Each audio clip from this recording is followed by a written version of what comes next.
Seguimos revisando otras informaciones de esta jornada. Seguramente usted lo habrá sabido a mitad de día. Un terremoto de magnitud 7,5 grados sacudió hoy a gran parte de México. ¿Cómo nos estamos preparando para este tipo de fenómenos, sobre todo en tiempos de pandemia? Para hablar del tema nos acompaña el director de la ONEMI, Ricardo Toro. Señor Toro, bienvenido a Canal 24 Horas. Muy buenas tardes. Buenas tardes, Nicolás. Andrés Vial. Nicolás acaba de salir, pero así es las cosas de la televisión. Señor Toro, a ver, recién estaba en la presentación, revisamos el tema del terremoto en México. Hoy día como que la naturaleza nos recuerda, sobre todo aquí en Chile, en medio de la pandemia, que somos un país sísmico y que debemos más que nunca estar preparados.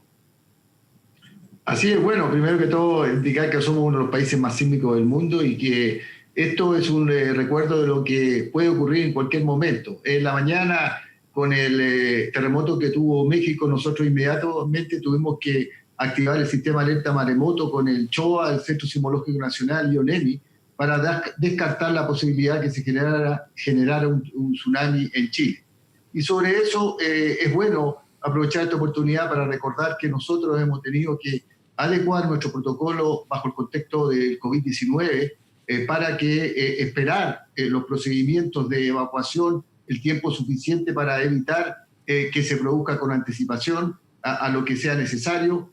También cambiar la mensajería en el sistema de celulares para indicando que se debe por COVID-19 mantener el distanciamiento y haciendo una campaña para que la gente incorpore en su mochila de emergencia el elemento de protección personal, especialmente mascarilla, y utilizarla durante la evacuación si está en zona y en los puntos de encuentro. Justamente en ese punto, ¿cómo cambia una evacuación en un país que ya, usted lo decía, en la última década no hemos visto, ya hay una cultura sísmica de alguna forma? ¿Cómo cambia una evacuación en lo más rutinario? ¿Cómo cambia una evacuación respecto a una normal, tanto una zona costera como una ciudad como Santiago, una ciudad interior, respecto a una evacuación normal? En esta coyuntura, ¿cómo cambia?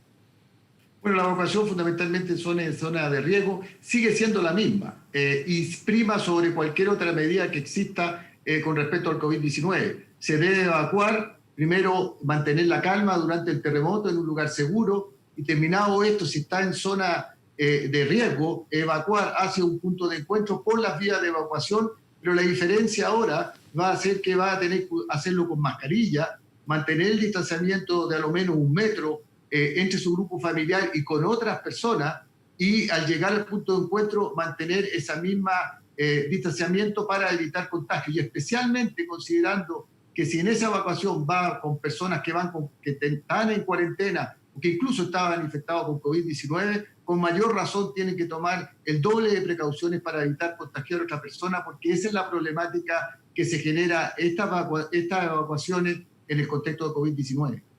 En el mismo contexto, señor Toro, ¿cómo ustedes están trabajando, me imagino, coordinándose o se han capacitado al personal de salud dentro de lo que se pueda? Recordemos que tenemos buena parte de los hospitales, de las clínicas, trabajando a tope. En el caso de que haya un movimiento sísmico, Dios no lo quiera, justamente en esta coyuntura, cuando está estresado a este nivel el sistema público y el sistema privado de salud, ¿cómo se trabaja una evacuación en un hospital, en una clínica que está derechamente, como lo decíamos, trabajando a tope? ¿Cómo evoluciona eso?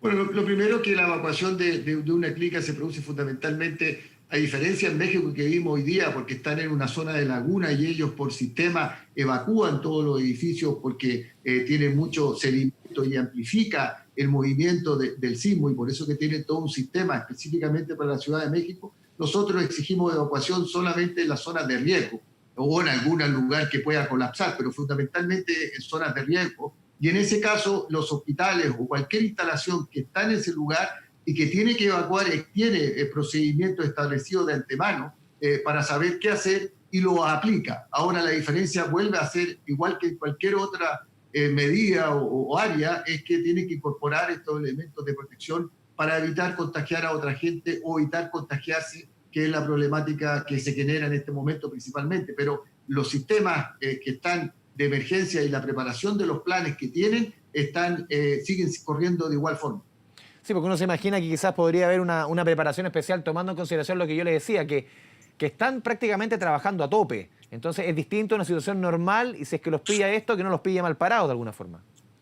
Claro, bueno, nosotros tenemos contacto porque ellos son parte del sistema de protección civil y nosotros tenemos todas esas indicaciones para poder aplicarla en el momento que sea oportuno. Nosotros somos un país que hemos ya practicado y hemos tenido experiencia después del terremoto del 2010, que al igual que en México el terremoto de 1985, que sacaron toda la experiencia para desarrollar capacidades que hoy día tienen, nosotros lo hicimos también en Chile y así lo aplicamos en los terremotos del 2014 y del 2015, que fue incluso con tsunami.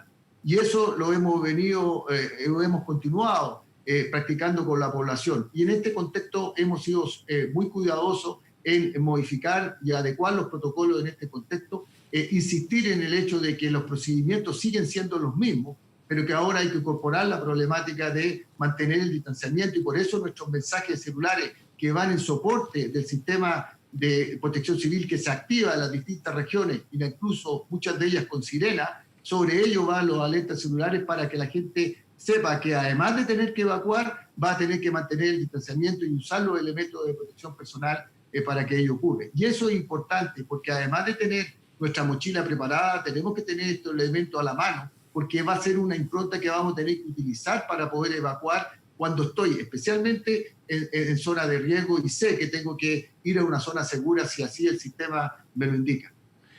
Señor Toro, revisando algunas imágenes que llegaban desde México, llama la atención, y aquí le hago la pregunta, si es que se puede aplicar esto en nuestro país, si es que hay alguna condición quizás geográfica de México que permita aplicar esto que le voy a manifestar ahora. Es una suerte de alarma que sonó en Ciudad de México, comenzó a sonar 3 minutos antes que llegara justamente el sismo. El epicentro fue bastante lejano a la capital mexicana, pero sonó esta alarma, se dio a conocer a través de los medios de comunicación, como más o menos 180 segundos antes comenzó a sonar esta sirena.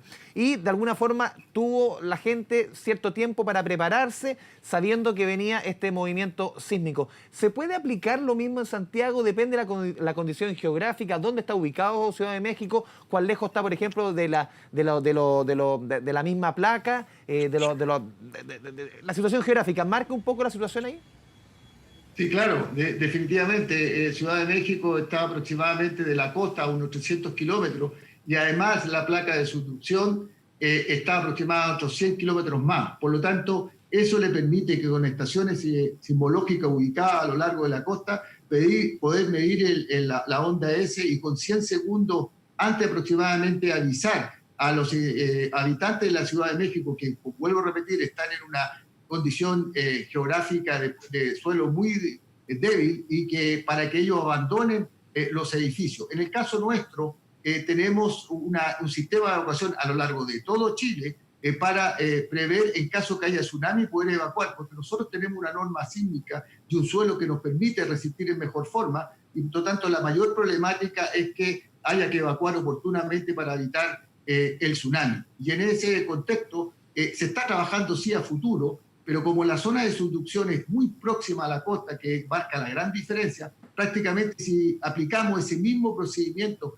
desde la costa a Santiago, podríamos tener unos 15 segundos como máximo, advertir al sistema para, por ejemplo, poder utilizarlo principalmente para cortar el metro o alguna maquinaria especial que se esté utilizando para evitar que colapse, pero no más que eso. Por lo tanto, es una condición geográfica que está totalmente distinta a nosotros y que lógicamente tiene mucho más tiempo para poder advertir esa situación, que para ello es importante por la fragilidad que tiene y el tipo de suelo en Ciudad de México, que recordemos pues, nuevamente que está en una laguna, y que eso hace que sea importante que la gente, y ustedes ven ahí fotos o imágenes de evacuación, no están evacuando fundamentalmente de una zona de tsunami, sino que están evacuando de los edificios hacia la calle con el objeto de mantenerse protegido, que es su estrategia para poder enfrentar un sismo de estas características.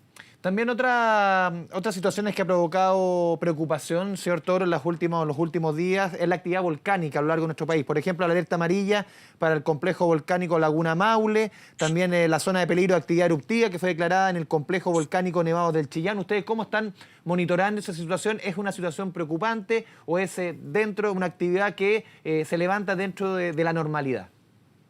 Bueno, primero, qué bueno que me hiciste la pregunta, porque eso quiere decir que es importante recalcar que además del COVID-19, que pareciera que no pudiese ocurrir nada más, nosotros estamos sujetos a múltiples amenazas, y dentro de eso la alta sismicidad que tiene Chile, y también tenemos más de 2.000 volcanes, de los cuales 90 son activos. Dentro de eso estamos hoy día con 3 alertas amarillas, producto de la sismicidad que han tenido en este último tiempo. Todavía es una alerta que sube el nivel de precaución y para advertir a las localidades que están en los faldeos de estos volcanes para poder evacuarlas oportunamente, y se monitorea con una mayor precisión para poder activar los sistemas de evacuación, que más o menos siguen una misma lógica que los sistemas de evacuación de los tsunamis, ahora hacia lugares seguros. Lo hemos monitoreado, estuvimos toda la semana pasada con CENESCOMIN, que es el organismo técnico para monitorear los volcanes, al igual que lo es el CHOA y el Centro Sismológico Nacional,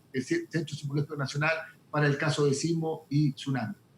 Señor Toro, también, estamos en medio de una pandemia. Aquí el aspecto económico también es importante en el sentido, voy al aspecto presupuestario. Se han sacado dinero, se han reajustado en diversos organismos del Estado, se ha sacado platita para acá, platita para allá, se necesita plata para combatir, para tener las medidas sociales en nuestro país necesarias para combatir la pandemia. En términos presupuestarios, la ONEMI no se ha visto afectada respecto a su presupuesto que tenía contemplado a principios de año, tomando en consideración la reacción que necesita nuestro país ante una emergencia eventual. No, todos los elementos o descuentos que han sido afectados en general a todo el país, entendiendo la problemática de la pandemia, se ha buscado en todo caso asegurar la continuidad operacional, que es fundamental para nosotros. Es decir, ningún nivel de reducción de presupuesto puede pasar por afectar la continuidad operacional, que es, por un lado, mantener todas las capacidades que nos ha costado mucho poder desarrollar estos últimos 10 años después del terremoto del 2010, en cuanto a los Centro Sismológico Nacional, la red sismológica, las mismas capacidades que tiene el CHOA para poder determinar si se puede generar un tsunami o no, y todas las actividades del sistema de protección civil, como sirena, alarmas celulares, y que ha marcado la gran diferencia con los terremotos entre el 2010 y lo que ha ocurrido posteriormente en Chile. Y por lo tanto, además, tenemos que pensar que, como lo hemos visto estos últimos días, también se está incrementando ostensiblemente, además de ser unos países más sísmicos, además de tener la posibilidad de volcanes,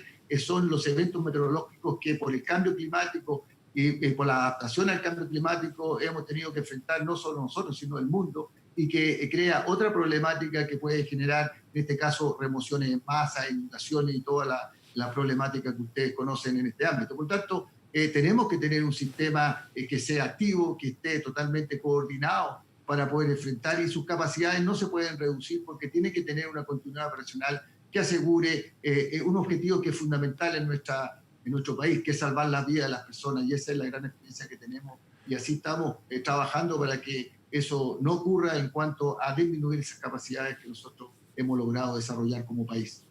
Ricardo Toro, director de la Oficina Nacional de Emergencia, muchas gracias por esta conversación con Canal 24 Horas. Muy buenas tardes. Buenas tardes.